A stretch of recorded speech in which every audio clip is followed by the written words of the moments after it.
Salut à tous, bienvenue sur le plateau de la feuille de match pour une édition tout à fait spéciale. C'est la fête, les fêtes de fin d'année. On a passé un bon réveillon, un joyeux Noël. On s'apprête à préparer donc le nouvel an. Et pour vous aider à passer de l'autre côté de l'année 2016, eh bien, nous avons quelques petites pépites pour vous avec des documents inédits, mais vraiment inédits. Quelquefois, on parle de documents inédits, le terme est souvent galvaudé, mais là, je vous garantis que c'est du inédit. Et puis vous aurez aussi ce qu'on appelle le bêtisier traditionnellement de la feuille de match parce que l'émission est enregistrée le mercredi soir. Et mes camarades qui sont traditionnellement avec moi sur le plateau se laissent aller à quelques commentaires, donc aux commentaires que vous n'avez pas pu apprécier. Mais aujourd'hui, on va vous faire le cadeau donc, de fin d'année et vous verrez que ce n'est pas toujours triste ce qui se passe hors antenne. Eh bien, édition spéciale, invité spécial, j'ai le grand honneur, l'insigne honneur de recevoir sur ce plateau de la feuille de match la dernière édition de l'année, donc Laura Latchamp. Bonsoir Laura. Bonsoir Rudy, bonsoir à tous. Merci d'avoir accepté d'être avec nous. Merci à vous de m'avoir invité, c'est un véritable plaisir, un honneur pour moi d'être la touche charme de l'émission évidemment. Bruno qui représente donc la horde masculine qui est absente aujourd'hui, mais c'est représenté par Bruno. Mais j'espère bien les représenter. Et je dois dire aux téléspectateurs que ça sent le piège, je ne sais rien. Non.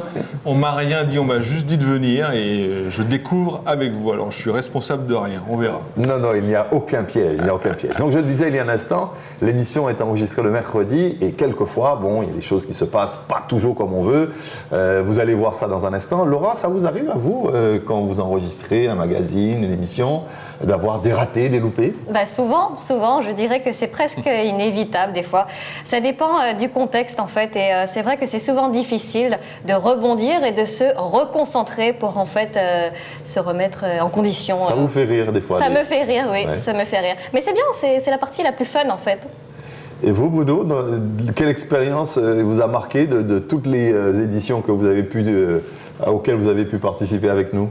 Ah ben oui, il y a toujours des petits problèmes ici et là, c'est marrant, des problèmes techniques ou bien on se lâche et on oublie, on est tellement bien avec vous sur ce plateau qu'on pense qu'on est dans son canapé et on peut déraper parfois. Il y a la pression du métier, mais c'est vrai que il y a toujours des petits ratés. Quand ça se passe bien, on en rigole après, la preuve. C'est amusant. Sinon, dans mon métier, qui est celui de photographe, il y a aussi des petits ratés. Ça m'arrive des fois, ça m'est arrivé de commencer à faire des photos et de me rendre compte qu'il n'y a pas de carte. Ah oui, par exemple. C'est un peu plus embêtant. Et pour nous, les présentateurs télé, les chroniqueurs télé, ce qui nous arrive quelquefois, c'est de ne pas avoir de micro ou le micro qui tombe. Je vous propose la première séquence de cette édition spéciale. On peut prendre le parallèle inverse. Quand vous avez des entraîneurs étrangers qui viennent en Ligue 1, ils disent tous la même chose. Ils disent tous la même chose. Alors, on va les noter. Ronnie, alors comment peut-tu expliquer ça? Non, c'est que je vais... Très content que vous me parliez, de vous laisser les gens dire ce qu'ils ont à dire. Continuez. Bon, bref. Palerme est 19e, c'est un début de saison. C'est un début de saison de merde. C'est un des pires qu'a fait Palerme depuis des années. De l'autre côté, la Lazio, même si je ne suis pas fan de ce club, ils sont sur une bonne dynamique. Et on l'a dit il y a quelques semaines avec Alexandre Giraud. Simone Inzaghi, c'est un bon entraîneur. Donc voilà. Ouais, je pense que avec ça, on devrait aller sur la dynamique de l'équipe de merde d'un côté et la bonne équipe de l'autre. Mais je ne me moque pas de ta équipe. Il était comme ça. Non, mais il faut l'essayer. J'ai pas vu, c'est pas grave. J'essaie de trouver, j'essaie de me concentrer sur ma tête.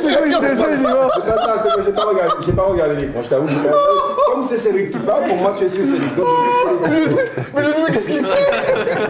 J'ai pas vu, j'ai essayé de me connaître sur ma... Le problème c'est que ça reste coincé là. Mais qu'est-ce qu'il fait? J'essaie de me concentrer, moi je dis putain.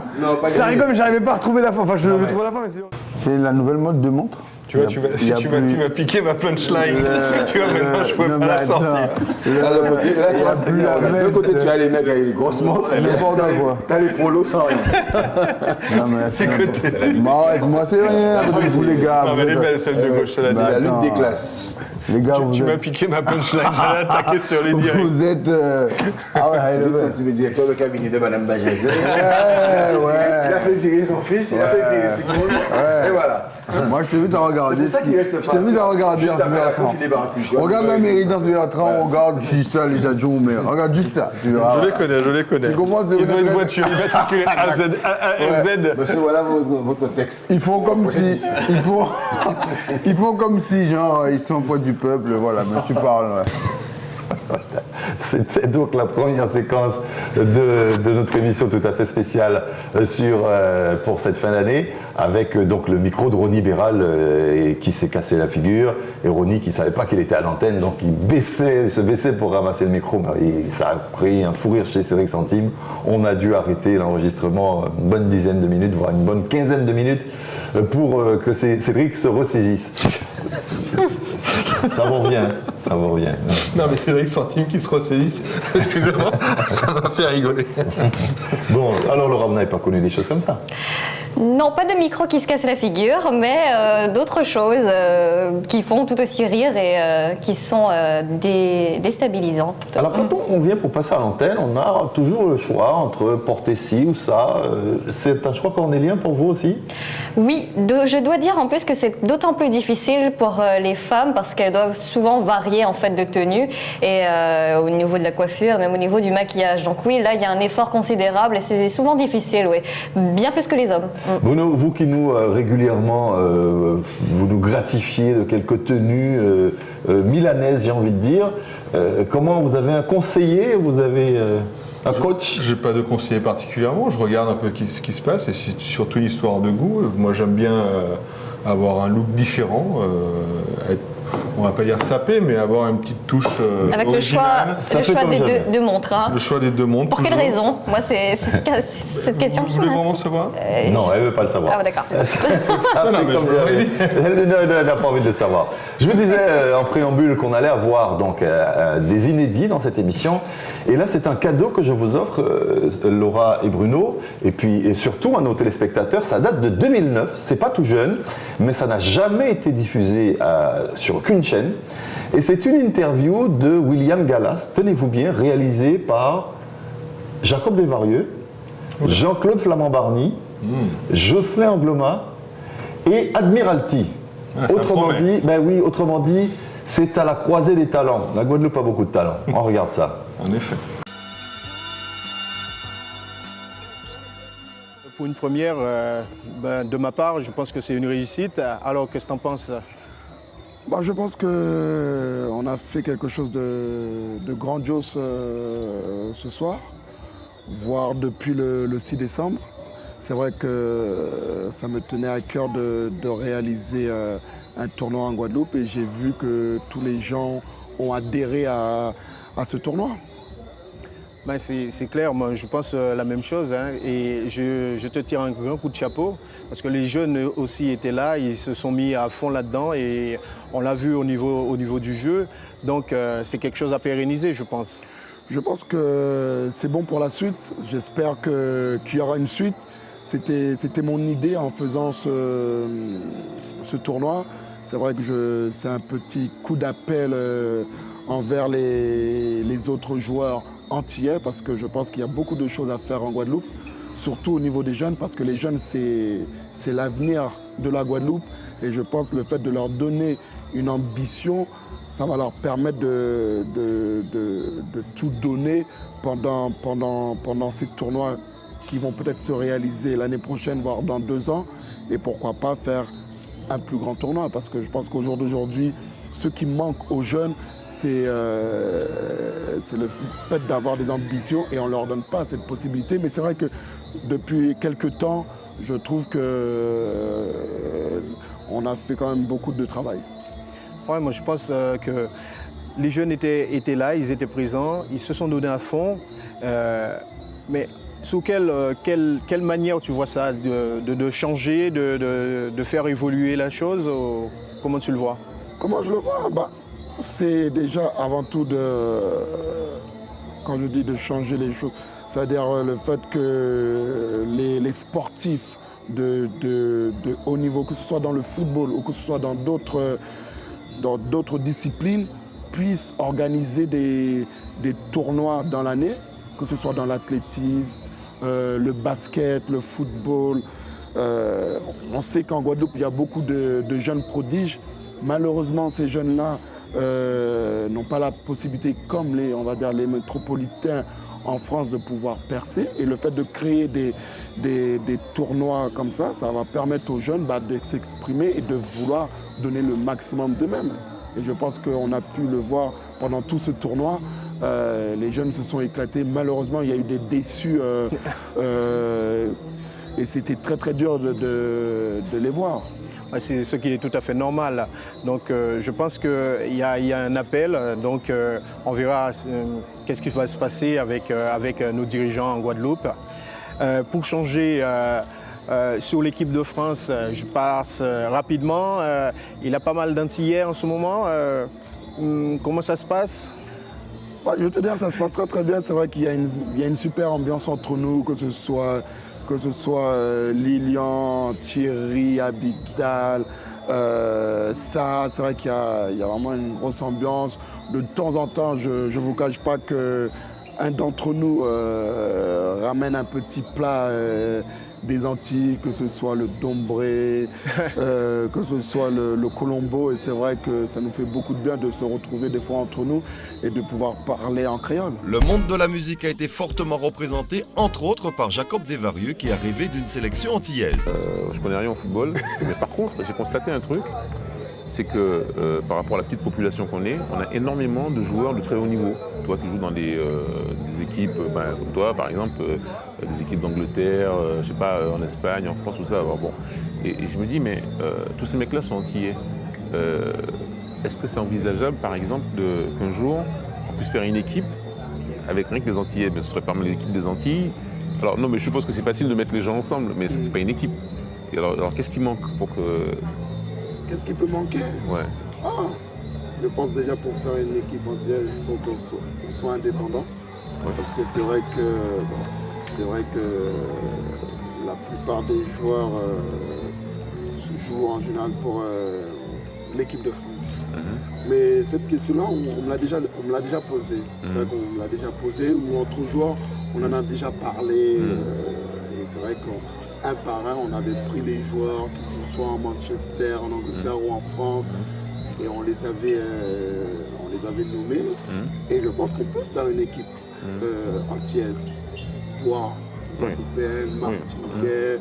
Mais c'est vrai que pourquoi pas, mais bon, je pense que ça peut être peut-être mal perçu. Oui, mais je veux dire, même si c'est pour rigoler, mais par exemple, quand tu as les gens, quand tu as les talents, tout ça, mais après, il y a l'encadrement, Après, il suffit de trouver l'entraîneur, et je veux dire, si tu fais une équipe, après, tout le monde va courir dans le même sens. C'est-à-dire, on sait qu'on est là pour essayer de gagner un match. C'est-à-dire, tout le monde, on va tous bien s'entendre, il faut qu'on se connaisse un peu plus, c'est-à-dire au niveau des entraînements. Et si on a des compétitions, si on a des grandes compétitions, oui, il faut qu'on ait quand même pas mal d'entraînement pour avoir les automatismes. Et à partir de là, on peut aller très très loin. Mais c'est vrai que aujourd'hui, si tu prends tous les Antillais qu'il y a en Angleterre, en Espagne, en Allemagne ou en France, ça peut être, pourquoi pas, la meilleure équipe au monde. Ben oui. Pourquoi pas. Ben oui, donc ça, non, mais même si c'était un truc de...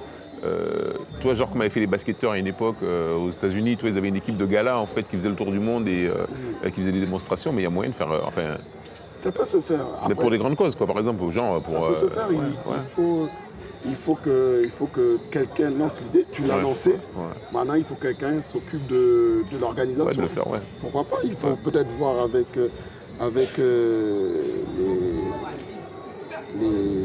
je sais pas comment, les personnes qui gouvernent, on va dire, la Guadeloupe, pourquoi pas, pour attirer tous les joueurs à venir en Guadeloupe et faire un match, que ce soit un match du gala, que ce soit un match pour une bonne cause. Ouais, pour une bonne cause, ça pourrait être rigolo, Et après, je pense que il faut avoir les contacts. Si tu as les contacts, tu peux joindre tout le monde, et à partir de là, tu peux attirer tout le monde, tu peux inviter tout le monde en Guadeloupe, où on peut venir par nos propres moyens. Ouais, ça pourrait être bien. Ça, je pense que tu as une petite idée derrière la tête. Voilà. Non, mais comme ça, toi, m'a dit une question. Ça pourrait être, ça pourrait être intéressant, quoi, parce que d'un coup, parce que en fait, moi, je pense à un truc, c'est qu'en tant qu'Antillais, tu vois, je constate par rapport aux autres pays que j'ai visités, même dans la Caraïbe, c'est que les Antillais sont pas très fiers de leur champion, quoi, tu vois. C'est-à-dire qu'on n'est pas en train de frimer toute la journée en disant ouais, t'as vu, on a un champion du monde, on en a 2, on en a 10, on en a 50. Alors que dans les autres îles, il suffit qu'ils en aient un. Attends, les mecs, mais attends, c'est le Dieu vivant, quoi, tu vois. Alors je me dis, mais alors bon, c'est de notre éducation, bon, c'est comme ça, mais je me dis que un truc comme ça pourrait amener les gens à être fiers de leurs gens, quoi, de dire bon, attends, nous, t'as vu notre petite population là, t'as vu les mecs qu'on a, tu vois. Et du coup, nos gamins, tu vois, ils auraient tous envie d'être des champions dans ce qu'ils font, dans les trucs dans lesquels ils se lancent, quoi. Et je pense que ça pourrait être bien pour la fierté des gens d'ici, quoi, tu vois. Pour Admiralty, qui partage le public jeune avec William, le retour au pays reste une étape fondamentale. Souvent, quand on regarde tes interviews à la télé, on sent vraiment que tu parles souvent de la Guadeloupe, tu parles souvent de tes origines. Aujourd'hui, on est réunis ce soir pour une cause bien spéciale. Tu as organisé un tournoi pour les jeunes Guadeloupéens, pour leur permettre de s'épanouir, surtout de pouvoir réaliser leur rêve, d'aller jouer au foot et voir des matchs au niveau international. Donc moi j'aimerais te poser comme question, pourquoi c'est aussi important pour toi tes origines, de représenter tes origines? Pourquoi? Parce qu'il y a tellement de choses que j'ai pu voir depuis que je viens en Guadeloupe. C'est-à-dire chaque année je suis là parce que j'ai besoin de me retrouver en Guadeloupe, j'ai besoin d'être en famille. Et le peu de temps que je passe ici, je vois certaines choses qui me désolent un peu. Surtout vis-à-vis des jeunes. Je pense que les jeunes au jour d'aujourd'hui, ce sont l'avenir. C'est eux l'avenir et ils n'ont pas cette possibilité de réaliser leurs rêves, d'avoir la possibilité de venir en Angleterre, soit en Angleterre, l'Espagne ou la France pour assister à un match de football.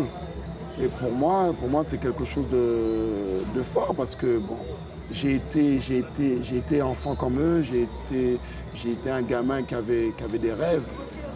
J'étais peut-être plus chanceux qu'eux parce que je vivais en métropole, c'est-à-dire que j'avais la possibilité de voir les joueurs de l'équipe de France à l'époque de Basile Boli, Bernard Lama.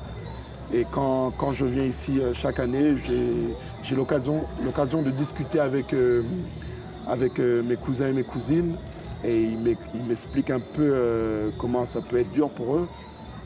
Et c'est pour ça que j'ai voulu organiser quelque chose pour donner la possibilité aux jeunes de réaliser leurs rêves. Et j'espère pour les années à venir, les autres joueurs vont pouvoir suivre dans ce que j'ai voulu, dans ce que j'ai fait pour agrandir ce tournoi et pour inviter plus de jeunes à avoir une chance. Ok. Ben, en tout cas, moi je vais parler pour moi mais aussi pour tous les jeunes, pour tous les Guadeloupéens. En tout cas pour nous, c'est un vrai, véritable honneur de t'avoir et de savoir que tu es un Guadeloupéen, que tu nous représentes un peu partout dans le monde et surtout de voir ce que tu fais, de voir qu'on a des stars, on peut dire des stars, qui nous représentent et qui nous oublient pas.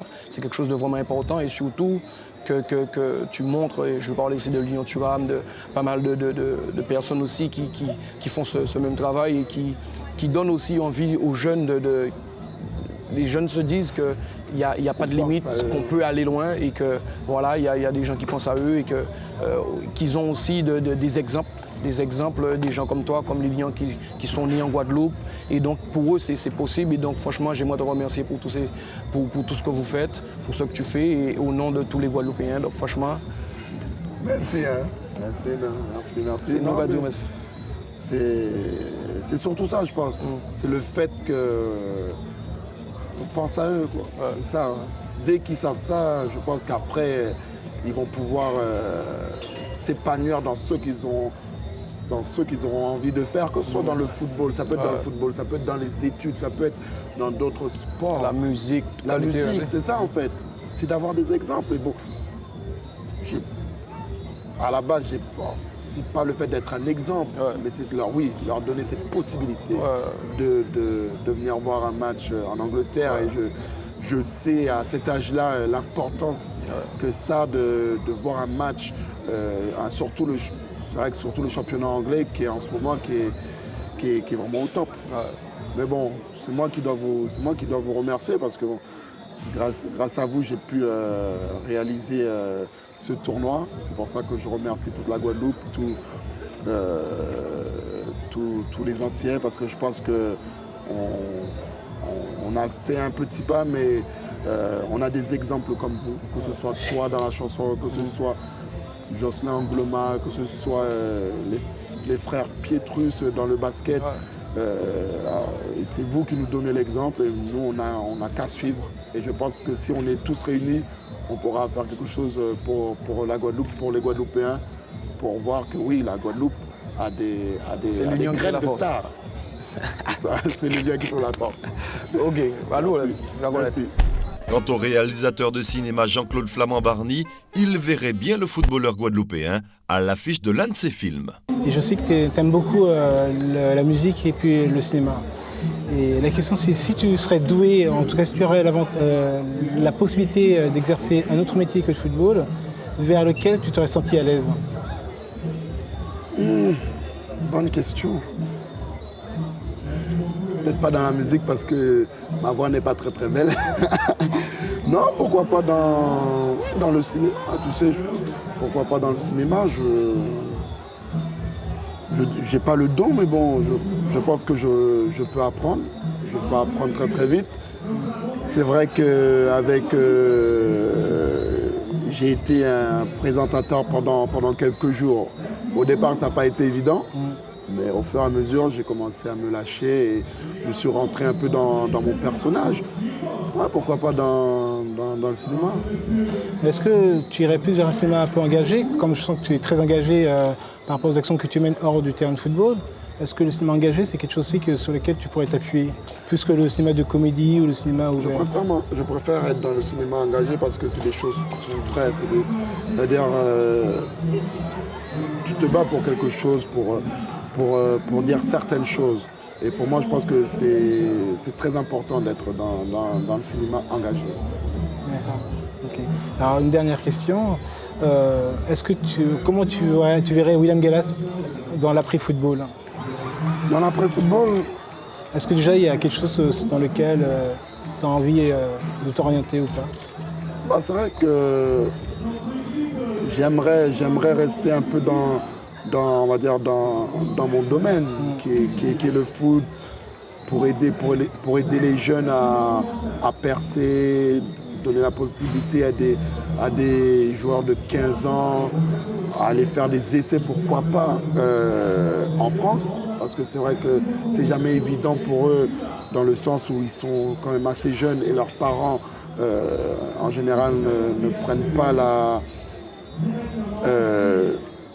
n'aimeront pas les laisser partir en métropole en sachant que c'est à 7000 km et être là pour essayer pour les encadrer, pourquoi pas. Mais bon, si j'ai d'autres propositions, tu sais, de toute façon, j'ai encore 6 ans devant moi avant d'arrêter dans le football, mais si j'ai d'autres propositions, il faut voir. Pourquoi tu as une proposition pour moi? En tout cas, je te remercie vraiment beaucoup et puis à bientôt. C'est moi qui te remercie. Yes. Retour sur le plateau de cette édition spéciale, je vous l'avais dit, un inédit. Notre footballeur William Gallas, qui a connu une très très belle carrière en équipe de France avec Chelsea, avec Arsenal, est donc interviewé par 3 autres talents guadeloupéens de la musique, avec Jacob Desvarieux, mais également Admiralty et un ancien footballeur qui a eu lui aussi une très très belle carrière, notamment à l'OM. est passé par le PSG, je vous le concède, Jocelyn Angloma. Trop brièvement. Mais surtout à l'Étoile de Morne-à-l'Eau, il ne faut pas l'oublier, ce sont des talents de chez nous, et Jocelyn en particulier a commencé sa carrière chez nous, comme Marius Trésor d'ailleurs, que je salue, qui est également en Guadeloupe pour les fêtes. Donc Marius, on t'embrasse très très fort, et on a vécu avec lui il y a quelque temps une journée remplie d'émotions où nous avons tous versé une larme face à la carrière, l'immense carrière de Marius Trésor. Donc on t'embrasse, bonne fête à toi et reviens chez toi le plus souvent possible. Alors, je parlais de talent il y a un instant. Laura, je me retourne vers vous tout naturellement. Vous êtes pétrie de talent. Pourquoi ça? Parce que vous êtes pétrie de talent, c'est mon avis et je le partage. Merci beaucoup Rudy, c'est très gentil, c'est encourageant. Quand on voit justement des Guadeloupéens des disciplines différentes sur un même plateau, ça doit faire quand même chaud au cœur de savoir qu'on est si talentueux dans plusieurs domaines. Absolument, ça fait très plaisir. Et puis c'est encourageant. On a un côté, on se sent, on a ce côté, je dirais, voilà, je perds mes mots, tiens, fier, tout simplement, fier et content, heureux aussi. Heureux de dire, fier d'être Guadeloupéen, heureux de dire je viens de ce pays-là et puis je représente finalement les Guadeloupéens de cette manière à travers dans mon domaine et je pense que c'est une fierté pour la famille et pour tout le monde en fait. Bruno, quand vous venez de voir une série d'interviews réalisées par des personnes dont c'est pas le métier, mais qui l'ont à mon avis assez bien faite, on est surpris de voir, j'allais dire Marius Trésor, on est surpris de voir Jacob, de voir Jocelyn, de voir Jean-Claude Flamand-Barny interviewer William Gallas. Je le rappelle, hein, c'est à l'occasion du premier tournoi Gallas organisé en décembre 2009, donc c'est quasiment un anniversaire, où William Gallas avait donc organisé un tournoi pour les jeunes. La récompense était un séjour en France et à Londres. Ils ont assisté à un match d'Arsenal. Il en a tenu 2 ou 3. Malheureusement, pour diverses raisons, le tournoi n'a pas pu durer dans le temps, mais ce sont des expériences qui valaient la peine d'être vécues. Donc quand vous voyez ces gens-là se mettre, pas en difficulté, mais sur un terrain qui n'est pas le leur, c'est bien. Mais déjà, on se dit que tout est possible et que finalement, il suffit de travailler. Et du talent, vous l'avez dit, on en a énormément et le seul souci qu'on a finalement, c'est de le partager et de se mettre ensemble. C'est le seul problème qu'on a aux Antilles, en Guadeloupe plus particulièrement. Le jour où on va comprendre que ce soit en matière de politique, d'économie, d'environnement, et qu'on fera les choses ensemble et sans s'occuper des on-dit, du candidaton et de se voir en tant que Guadeloupéen tout simplement, sans aucune distinction de couleur, de race ou ce genre de choses. On a suffisamment de talent pour faire plein de choses et pour tendre vers une certaine autonomie, si vous voyez ce que je veux dire. Merci Bruno. En tout cas, un merci tout particulier à Jocelyn, à Jean-Claude et à Jacob qui ont naturellement accepté, lorsque je leur ai fait la proposition d'interviewer William Gallas sur le sujet de leur choix. Ils n'ont pas eu de figure imposée, c'était figure libre et ils se sont pliés gentiment à cette invitation et on en est très content. Donc c'est la première fois que cette interview est diffusée à la télévision. On va dire, n'ayons pas peur des mots, il n'y a pas de mal à faire du bien, c'est une première planétaire. Une interview de William Gallas par quelques-uns des talents guadeloupéens. Vous restez avec nous, on retrouve quelques moments drôles juste après la pause.